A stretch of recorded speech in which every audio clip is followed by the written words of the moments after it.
আধুনিক যুগের সবচেয়ে বেশি দরকারি এবং প্রয়োজনীয় বস্তুর মধ্যে অন্যতম হলো মোবাইল ফোন। একে ছাড়া জীবন একেবারে অচল। প্রতিদিনের সমস্ত কাজই মোবাইল ফোন ছাড়া করা যায় না। তবে এবার মার্ক জুগারবার্গের গলায় শোনা গেল অন্য একটি তথ্য। তিনি জানালেন আর দরকার নেই মোবাইল ফোন। জুগারবার্গের মতে আগামী 10 বছরের মধ্যে হারিয়ে যাবে মোবাইল ফোন, তার জায়গা নেবে স্মার্ট গ্লাস। মানুষের জীবন এতটা বেশি ডিজিটাল হয়ে যাবে যে সেখান থেকে মোবাইল ফোনকে জাদুঘরে রেখে দিয়ে আসতে হবে।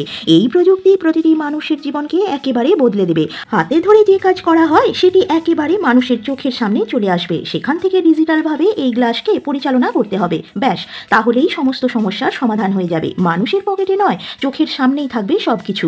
যা কিছু দরকার লাগবে শুধু চোখের সামনে থাকবে তাই নয়, সেখান থেকে নিজের ইচ্ছে মতো তাকে পরিচালনাও করা যাবে। স্মার্ট গ্লাসকে প্রথম সারিতে নিয়ে আসার জন্য তারা দিন রাত এক করে কাজ করছেন। হিসাব একেবারে স্পষ্ট।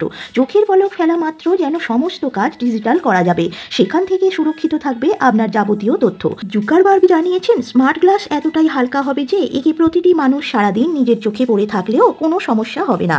সেখানে পকেট থেকে মোবাইল বের করতে হবে না। মোবাইলের সমস্ত কাজই সেরে ফেলবে স্মার্ট গ্লাস। তার সঙ্গে যুক্ত থাকবে কানের হেডফোন। যদি ফোন আসে তাহলে আপনি নিজের চোখের সামনেই সেই নাম্বারটি দেখতে পাবেন। সেই মতো স্মার্ট গ্লাসে ক্লিক করলেই সোজা কথা বলতে পারবেন। তাহলে স্মার্ট গ্লাসকে আপনি কতটা পছন্দ করবেন অবশ্যই কমেন্ট করে জানান। এইরকমই ভিডিও সবার আগে পেতে হকটক চ্যানেলটিকে অবশ্যই সাবস্ক্রাইব করে রাখুন এবং একই সঙ্গে লাইক, কমেন্ট, শেয়ার করতে ভুলবেন না।